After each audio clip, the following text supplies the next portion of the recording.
এমন একটি দোয়া যা পড়লে ফেরেশতারা অবাক হয়ে যায়, হতবাক হয়ে যায়। বান্দা যখন এই দোয়াটি পড়ে তখন ফেরেশতারা অবাক হয়ে আসমানের দিকে ছুটে চলে যায় এবং আল্লাহকে বলে, হে আমাদের রব, আপনার এক বান্দা এমন একটি দোয়া পড়েছে, আমরা কিভাবে তার নেকি লিখব তা আমরা বুঝে উঠতে পারছি না। তখন মহান আল্লাহ তাআলা জিজ্ঞাসা করেন, আমার বান্দা কি দোয়া করেছে?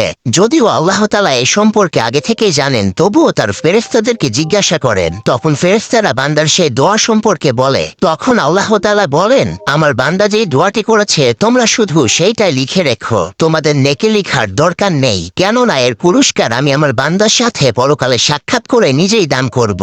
সুবহানাল্লাহ।